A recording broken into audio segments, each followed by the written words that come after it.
মুখরোচক খাবার ছাড়া সমুদ্রের পার এনজয় করা যায় না। সো খুব ইম্পর্টেন্ট খাবার।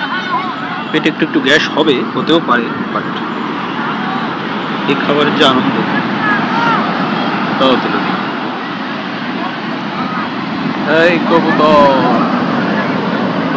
ভয় নেই। স্রোতটা আস্তে আস্তে অনেক স্ট্রং হচ্ছে বলা যায়।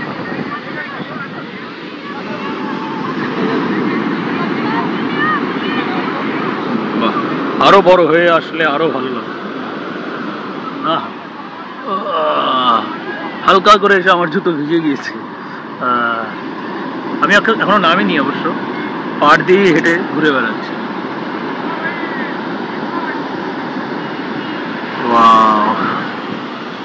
সূর্য অস্ত হয়ে গিয়েছে, হালকা গোলাপি গোলাপি আবহাওয়া, অনেক মানুষ। বাহ, কিন্তু তারপর অনেকটা ফাঁকা ফাঁকা জায়গা রয়েছে, এই জিনিসটা ভালো। একদম টোটাল ক্রাউডেড গাদাগাদি হলে ওটা একটু কেমন যেন লাগে।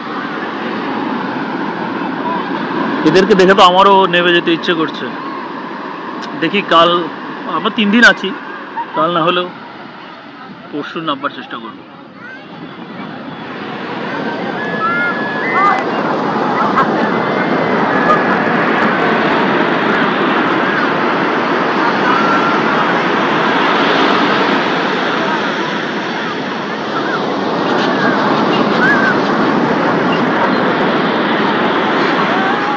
সমুদ্রের সাথে যেতে সম্ভব নয়, একবার এসে আমাকে অলরেডি পা ভিজিয়ে দিয়ে দিয়েছে, তো সমুদ্রের কাছে হাঁটতেই হয়। সমুদ্র বিশাল।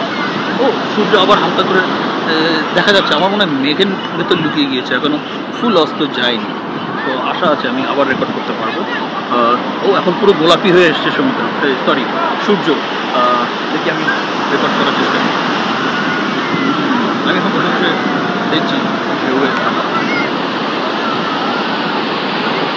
কাল পরশু আমি চেষ্টা করবো যে কোনো একদিন, 3 দিন আছি, একদিন অবশ্যই সমুদ্রে স্নান করবার। আবার এসেছে আমাকে একটা